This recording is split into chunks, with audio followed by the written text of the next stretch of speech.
RBI ने फैसला लिया है दरें बढ़ाने का, यानी कि रेपो रेट बढ़ाने का, उसके बाद अपना व्यू पॉइंट एसबीआई देश का सबसे बड़ा बैंक यहाँ पे रखते हुए इसी कड़ी को थोड़ा और हम आगे बढ़ाते हैं। एक तो कंपनी के नंबर्स भी आए हैं और साथ ही आरबीआई के इस फैसले से ये कंपनी भी काफी हद तक अफेक्टेड होती है। सेटिंग क्रेडिट केयर की मैं बात बोल रहा हूँ और कंपनी के मैनेजिंग डायरेक्टर हमारे साथ जुड़ रहे हैं एचपी सिंह साहब। सिंह साहब बहुत बहुत शुक्रिया, थैंक यू वेरी मच पहले तो समय देने के लिए। मैं थोड़ी देर पहले आपके नोट पढ़ रहा था, आपकी रिपोर्ट पढ़ रहा था, उसमें ये था कि आप 23 से ज़्यादा स्टेट में और 80 से 1000 से ज़्यादा गांवों से कनेक्टेड हैं आप।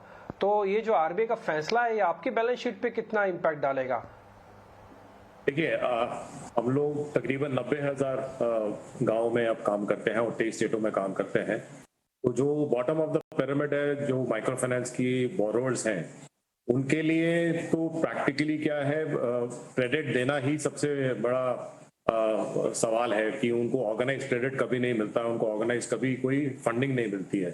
सो उनके लिए रेट का कोई मुद्दा नहीं है। एंड जहां तक हम देखते हैं, क्योंकि ये प्रायोरिटी सेक्टर की लेंडिंग होती है, प्रायोरिटी सेक्टर की लेंडिंग टेक्निकली थोड़ी सी मेन लेंडिंग से हल्की सी सस्ती होती है। सो जो आरबीआई का जो भी फैसला रहा है, बेसिकली आई थिंक उसके ऊपर हमारे को ज्यादा फर्क नहीं पड़ेगा एंड बोरोर्स को भी अल्टीमेटली जो बेनिफिशरीज हैं उनको भी ज्यादा असर नहीं आएगा। थोड़ा सा हर्डन होगा बट ज्यादा फर्क नहीं पड़ने वाला।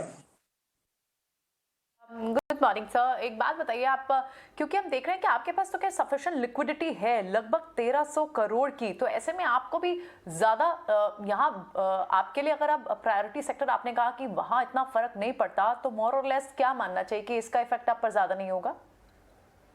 देखिए, मैंने तभी कहा कि प्रायोरिटी सेक्टर में क्योंकि लिक्विडिटी तो हमारे पास रहती है। अगर आप बैलेंस शीट हमारे पिछले जितने भी सालों की उठाएंगे तो मार्च क्वार्टर की एंड में लिक्विडिटी होती है, क्योंकि पहला क्वार्टर जो होता है हमेशा थोड़ा सा फंडिंग के लिए थोड़ा सा टाइट होता है, परंतु लिक्विडिटी इसलिए रखी जाती है। जो मेरा मानना है कि प्रायोरिटी सेक्टर में क्योंकि बहुत एसेंशियल फंडिंग होती है ये for the income generating and productive purposes at the bottom of the pyramid, तो उनके लिए आई थिंक रेट हार्डन होना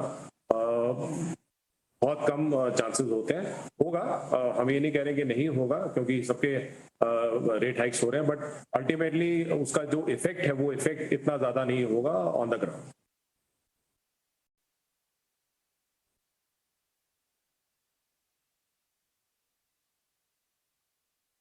एक चीज़ आपसे और पता करनी है कि आपके इस समय नेट इंटरेस्ट मार्जिन्स कितने हैं और इसमें और कितना सुधार हो सकता है सर? तो हमारे net interest margin overall consolidated 9.7% है और पिछले साल ये 9% थे, तो उससे तो सुधार हुआ है हमारा का। और अगर हम देखेंगे ये तकरीबन स्टेबल रहेंगे with in the range of about 10% odd. आपके डिसबर्समेंट क्या मार्च महीने की अगर बात करें तो क्या प्री कोविड लेवल्स पर पहुंच गए हैं? अगर आप इस पर थोड़ी सी हमारे साथ डिटेल्स शेयर कर पाएं। प्लस एक और सेगमेंट आपसे जहां जानना चाहेंगे, क्योंकि आप अपने एमएफआई पोर्टफोलियो यानी एमएसएमई हो, हाउसिंग फाइनेंस बिजनेस हो, इससे एम करना चाहते हैं इंक्रीज करने का।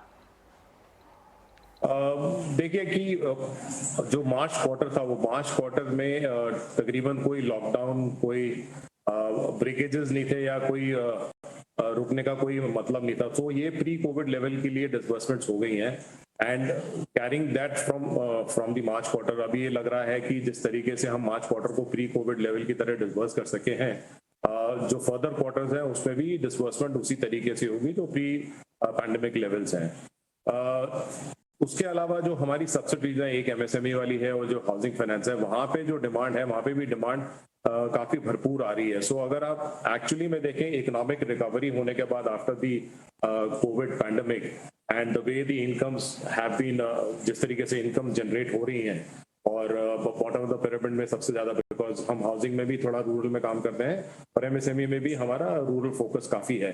सो उसके कारण हमारे जितने भी बोरोवर्स हैं जहाँ पे भी हैं, चाहे हाउसिंग में, चाहे एमएसएमई में, चाहे माइक्रो फाइनेंस में है, पेंटअप डिमांड बहुत जबरदस्त आ रही है। सो अगर पेंटअप डिमांड को हम मद्देनजर रखेंगे तो हमारी जो डिसबर्समेंट और जो ग्रोथ है वो काफी बेहतर होने वाली है FY23 को लेके। हम लोग जो टारगेट कर रहे हैं तकरीबन 25 से 30% की ग्रोथ हम टारगेट कर रहे हैं overall for the year 23। Singh साहब, जिससे मैंने शुरुआत की थी, मैं उसी से एक आखिरी क्वेश्चन आपसे फिर से पता करना चाहूंगा।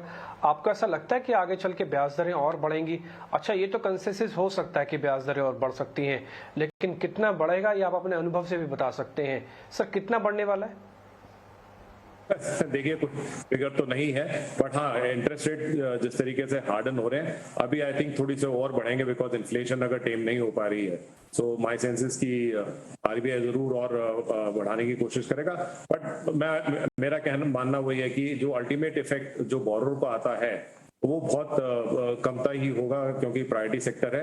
नॉर्मल कोर्स की एनबीएफसीज के बारे में बात नहीं कर सकता, वहां पे definitely there will be spike, वहां पे थोड़ा बहुत होगा, बट माय सेंस इज की it will be probably be within the range bound at least for us.